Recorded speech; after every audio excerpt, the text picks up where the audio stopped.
Matibay po ba siya sa lindol? Curious lang po.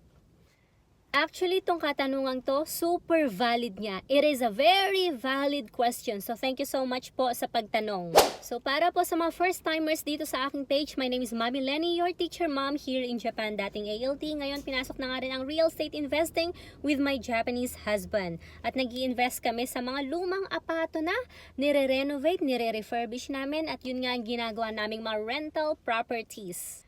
So pag nasasagi talaga sa isip natin ng mga old properties dito sa Japan, hindi natin pwedeng hindi isipin ang mga lindol.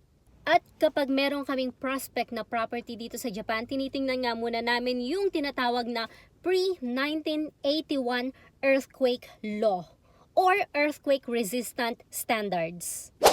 And in Japanese, ang tawag naman doon is Kyūtaishin.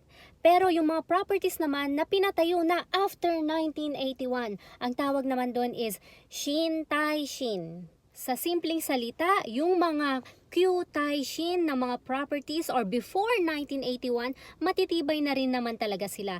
Ang problema, hindi sila masyadong magaling sumayaw kapag meron ng bagyo or pag meron ng mga lindol.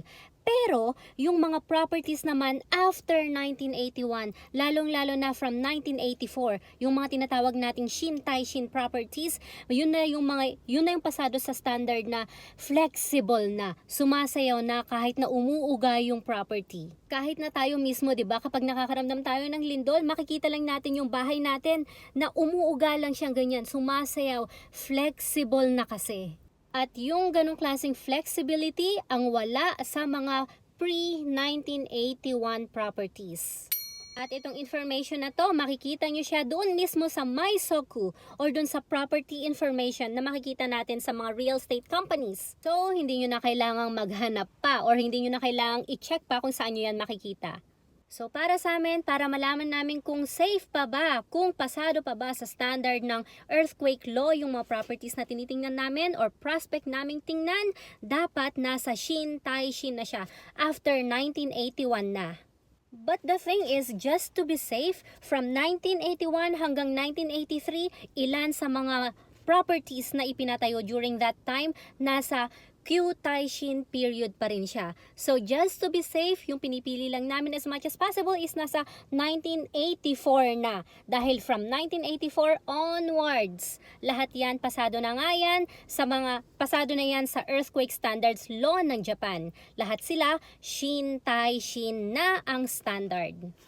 So kung iniisip nyo nga po talagang pumasok sa real estate, investing dito sa Japan at gusto niya siyang gawing rental property, isa talaga sa mga magandang gawin is magkaroon ng set of red flags not to buy. At kung gusto niyo i-consider yung kino-consider namin na yan nga, Shintaishin, Kyūtaishin, you can copy that too. And yun lang. Good morning, blessing. My name is Mami Lenny, your teacher mom in Japan.